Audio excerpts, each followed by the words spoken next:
Merci Madame la Présidente. En deux temps, le premier concerne un petit peu le sujet sollicité par le député sur le rappel au règlement et le fait de rayer les propos de M. Toukoumli. Je ne sais pas comment ça se passe, je ne sais pas comment on peut le faire ou pas le faire, mais je préfère préciser que je suis opposé parce que dans le communiqué du parti du député, la mention de lâche n'a pas été rayée. Et on récolte un peu ce que l'on sème aussi. Je crois que quand on veut faire un peuple calédonien, quand on veut conjuguer république et souveraineté, la première des règles, c'est de respecter tout le monde et de n'insulter personne, même si nos opinions sont différentes. Je suis contre l'abrogation vaccinale qu'a proposé M. Toukoumli. Ça ne m'a pas empêché de le respecter un minimum.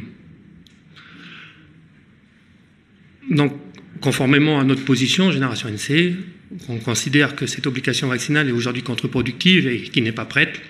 On soutient le report proposé par Calédonie Ensemble, parce qu'il faut laisser du temps, comme je l'ai dit au gouvernement, de mieux préparer les choses et de faire en sorte que cette obligation vaccinale permette l'augmentation de la vaccination et ne crée pas de soucis dans les entreprises et au niveau des salariés.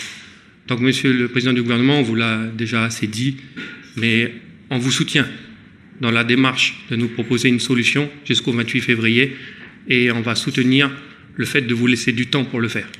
Voilà, donc ça sera un vote pour la délibération. Merci, M. Metzdorf. Oui. Allez-y, M. Sako. Oh, c'est un débat passionné, passionnant. Chacun veut avoir la paternité des choses, c'est normal. C'est lieu est fait pour ça.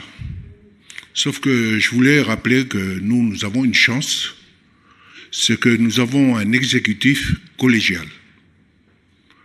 Et en cas de difficulté, j'ai entendu dans cette salle, mais je vais le citer, c'est autant je vous ai classé parmi les radicaux. Et là, aujourd'hui, vous m'épatez par votre sagesse. Je vais parler de M. Metzdorf. Parce que vous avez vu qu'on est arrivé dans une impasse et il préconisait qu'il faut renvoyer le dossier, il faut que le gouvernement reprenne la main.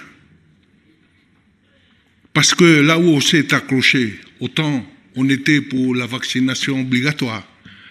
Et là, s'agissant de lever l'abrogation, l'obligation, et hop, le feu s'est allumé. Et là, chacun tirait de son côté, parce qu'il faut absolument, ici, c'est l'enceinte démocratique, et avoir la paternité des choses qui sortiront d'ici. Nous sommes des politiques.